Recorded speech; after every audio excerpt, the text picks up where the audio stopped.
Distinguished guests, ladies and gentlemen, the 2022 China ASEAN Xishan Forum will be held with the main forum and 4 sub-forums.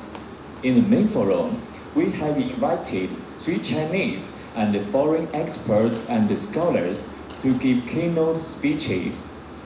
The first keynote speech will be delivered by Dr. Kim Ping, the director of the International Relations Institute of Cambodia. Let's welcome. Okay, thank you very much, Mr. Chair, for the opportunities. Very good morning, distinguished guests, ladies and gentlemen. This morning, I'm so privileged to be part of our forum. Actually, this is my second time to attend this important event. I remember that in 2016, I was invited by Guizhou University to attend this China ASEAN Pacific as well. Thank you very much. Sorry for some technical error from our side. Very good morning, distinguished guests, ladies and gentlemen. As I mentioned earlier, that this is my second time to join this important China ASEAN Education Cooperation Week. In 2016, I was invited by Guizhou University to attend this kind of forum as well. It is a very important platform that we can exchange our knowledge and experience, especially how to promote people-to-people cooperation between China and Asians. From that forum, I gained better understanding of China, especially beautiful Guizhou and Guiyang province. First of all, I would like to express my sincere thanks to Guizhou University for the invitation, as well as my warmest thanks to Confucius Institute and the Regal Academy of Cambodia for the arrangement and facilitations. I think that my presentation today may be a bit far from our main theme of the forum, because I will mainly focus on the Cambodia-China relation by focusing on cultural exchange and mutual understanding in promoting relation between our two countries. So my presentation, I will focus on 5 points. I will overview a short history of relation between our two countries, and followed by the arrivals of Chinese in Cambodia from the past and present. And I will elaborate Chinese culture and tradition in Cambodia. And we also focus how Chinese language works in the Cambodian society, especially the important role played by Confucius Institute and the Regal Academy of Cambodia in provide Chinese language training, as well as promoting cultures and tradition of China in Cambodia, and promote the mutual exchange between Cambodia and China. And my 5th point, I will highlight some exchange program and cultural promotion, both in Cambodia and China. And finally, I will conclude my remark. And I will start my presentation with the brief history of the relation between our two countries. As we know that geographically, Cambodia and China do not share common border. But our two countries have long been in historic, cultural, and commercial relationships. Historically, the relation between our two countries date back at least to the 13th century, and our official diplomatic relation was established in 1958. The relation between our two countries were legacy of our ancestors and our leader for generations, and it keep growing, strengthen, and develop. As you can see in these pictures, through its long history, I can say that the relation between the two countries are strongest ever up to now. Our late King Nong An and our current Prime Minister Hun Sen are strong supporters of Cambodia-China relation, especially our late King Nong An. He spends most of his time in China, and he also considered China was his second home. He composed some songs about China that you can see from my slides. And the relation between our country have been improved, broadened, and sanctioned over the years. Particularly in 2006, Cambodia and China agreed to raise the relations, bilateral relations, to a comprehensive partnership of cooperation. And later on, in December 2010, the relations between our two countries have been upgraded to a comprehensive strategic partnership. Now we can say that the relations between our two countries are at the best stage and highest level ever. And they are more comprehensive and strategic. Both countries are at different stages of development and have complement for each other. Their political relationship at the highest level is excellent. I mean, the relation between our leaders are excellent. Leader to leader relationship, people to people relations are also in the improving way. And here I would like to share some views on the arrival of Chinese people. I think that most of us here might know that and understand that the arrival of Chinese people in Cambodia have been very long time ago. You can see here when did Chinese people arrive in Cambodia? I think this is a very big question that we need to conduct a comprehensive studies on it. However, I can say that through the earliest record on Cambodia by Chinese goes back to the late 13th century when Chinese missionaries Jin Da Kwang. He is called in Cambodia Jin Da Kwang, but in English it's called Jin Da Kwang, something like that. Visited Cambodia in 1296. And also his detailed and comprehensive report of Cambodia, in which he mentioned the presence of Chinese residents at Angkor Wat. However, historians speculate the context between Cambodia and China has continued more or less uninterrupted since first century of area and perhaps later. And we can say that at the fall of the Ming dynasties in 1644 encouraged large number of refugees from Fujian and Guangdong province to support in China, including Cambodians. And this is the sculpture that you can see the presence of Chinese people. Here you can see Bayon and Mantejma temple. There are sculptures of Chinese from 12th to 13th century. Chinese characters written in ink on temple of Angkor Wat from the late 19th century to mid 20th century. And the following slide, this is in Nanjing City of China Museum showcases the artistic work of Ming Dynasty, where there is a strong Cambodian connection. I would not elaborate in detail due to time limited. And I would like to highlight the type of Chinese people in Cambodia. We can categorize into three types. This is based on the studies.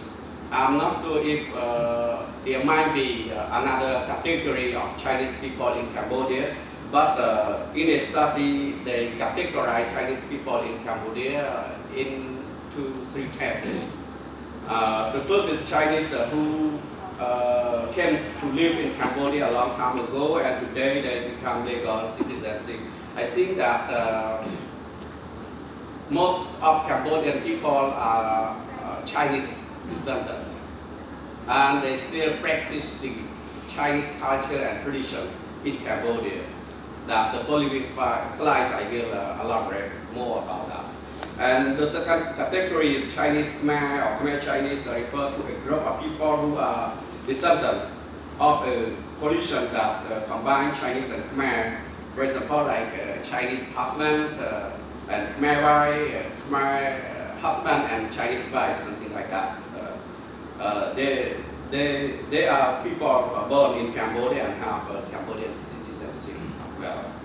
And the third category is Chinese immigrants who came to Cambodia after the Paris Peace Agreement in October 1991. Most of them from Singapore, Taiwan, Hong Kong, and mainland China. They have various occupations, including diplomats, businessmen, investor, Chinese teacher, missionary, engineer, and skilled workers. And also mainland Chinese is also another group now, especially you can see most the mainland Chinese, they have come to Cambodia for their business. Most mainland Chinese expats are not immigrants. Most of them stay in Cambodia for a few years without assimilating to the Cambodian culture, and then return to their own country. So most recent Chinese immigrants have retained much of their language and culture.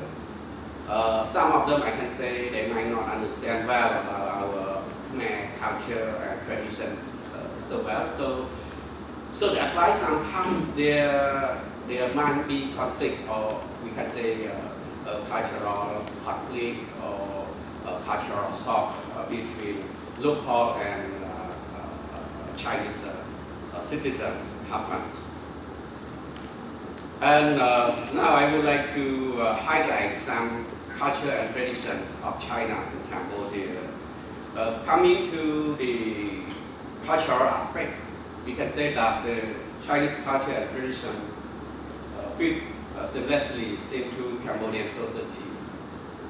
There are so many Chinese minority living in Cambodia who immigrated to Cambodia many centuries ago, and as I mentioned my previous slides, and they brought with them the customs, traditional pattern from China to their second home, Cambodia, and passed this belief on to their descendants through several generations, but some fully assimilated into Khmer culture.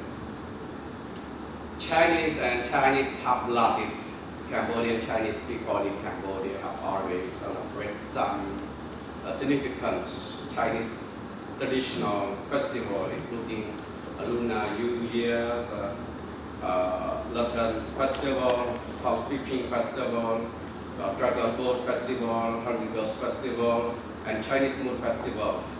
They think that celebrating this festival will bring them good health, happiness, good business, and longevity. So the following slide, I will just show you some picture that highlights some festivals, some traditions, some culture that's celebrated in Cambodia. This is a Chinese New Year celebration, and this is a palm sweeping festival in Khmer, commonly said Chenming, but in Chinese it's Qingming. And this is a full moon, Chinese moon festival. championship. Chinese also celebrates every year in Cambodia as well, celebrated by most of Chinese hard-working Chinese peoples. And this is the Henry Ghost, also very famous as well. And the next, I would like to share with you about the Chinese language study in Cambodia. I think that the Chinese language now has become more popular not only among Chinese or Chinese people, but among youth, among Cambodian people, students, because Chinese language becomes second language in Cambodia after English, I can say, and most young people wish to study in China and they study Chinese language, and the number of students studying Chinese language is growing. And especially one more thing that very important for studying Chinese is that most Cambodian students wish to pursue or to receive scholarship to study in China, so that's why they try to study Chinese so that they can get a scholarship to study in China. This is, I think that Tunfa School is one of the most famous Chinese language school in Cambodia that provide training, Chinese language training for many years ago. And the most important role played by the Confucius Institute at the Regal Academy of Cambodia, I think the institute is the bridge between China and Cambodia in terms of culture and language and tradition, because the institute has played very important role since its inception in 2019, inaugurated then by President Xi Jinping and Deputy Prime Minister Sok An. And since then, the institute played a very important role in providing the training, Chinese language training program in Cambodia throughout the country, up to 25 provinces throughout countries. As I mentioned, that the Chinese language study trend in Cambodia is growing. Number of students studying Chinese language because they think the Chinese language is very important not only in education but also in diplomatic, in economic, and also tourism sector. So that's why the number of students is increasing every year. And I would like to highlight some exchange program that play a very important role in promoting mutual understanding between our two countries. This is the Cambodia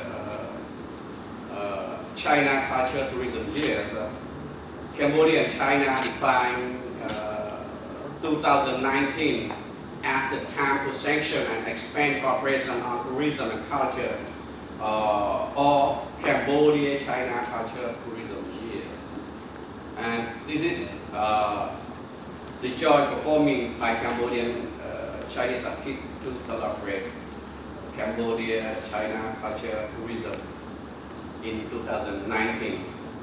And Excellency Ambassador Wang Wentien and Excellency Minister Tom Phan also attend the performing. And this is also very important as well. In 2019, the Council for Development of Cambodia has given green light for several development, including Cambodia China Cultural Creative Park in Siem Reap province. This is a platform where our two countries can promote mutual understanding, especially cultural promotion to our host peoples. Then this is the Cambodia-China exchange program that you can see that the exchange program have been conducted in the area of culture, government official, media, youth, academics with funding support from the Chinese government. And I used to be invited in this program as well. In 2012, I was invited to Xishan University, and we gained much experience about the Chinese societies. And this another activities. Cambodian university leaders visit to Xishan, where I was there too. Yes. And one more thing is media exchange program is also very important role, because you might know that media play very important role to promote better understanding, to engage the two people, to gain better understanding, to get a clear image of our two countries. Sometimes our relations have been polluted by West media. If we do not pay much attention on media, so our current trend of relation between our two countries can be polluted, can be manipulated by the ill will intentions of media. So I think that this program is very important in promoting the relation between our two countries, promoting people-to-people contacts. And this is another show, Chinese cultural exchange promotions. One more thing is this is the Chinese art performing during pursuing Chinese Jingsu Culture Week in Phnom Penh. And this is another performance to celebrate the diplomatic relation between our two countries in 2018. Yes. And this is another performing also to celebrate our diplomatic relation between the two countries as well. And this is the filmings, the screen of Cambodian Chinese film also playing very important role as well in promoting better understanding of Chinese culture and tradition. And one more thing I think that is also very important for people-to-people contact during the pandemic. Chinese people living in Cambodia also lend their hand to have Cambodian people at the hard time during the pandemic. And I think we should not overlook the online shopping, that people can better understand China and Chinese products through the online shopping with China. And Chinese also developed a convenient platform where people, especially young people, can easily buy Chinese products.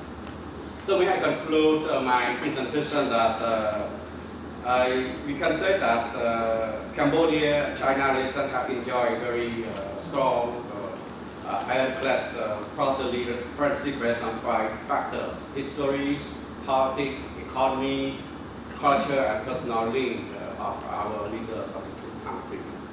Culture is also playing a very important role that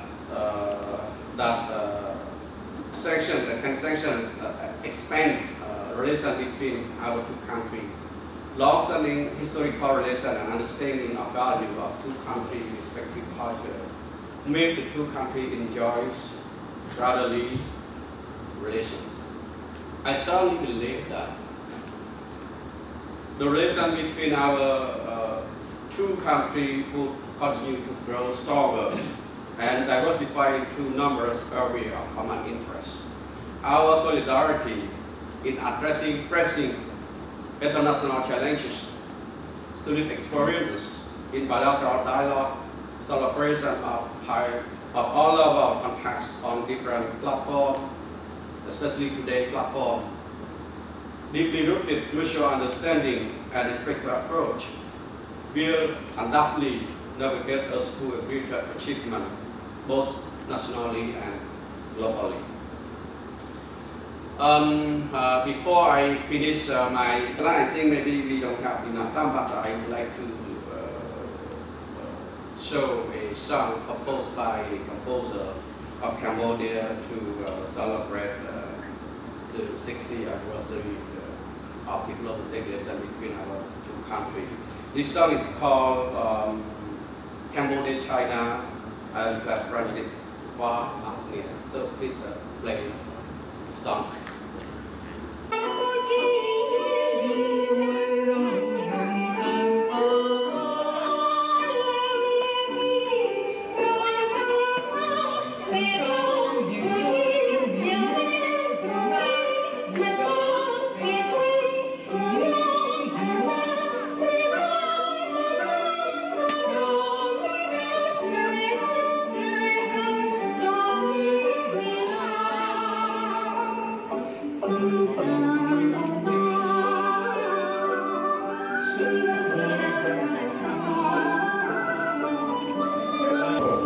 Okay, thank you very much.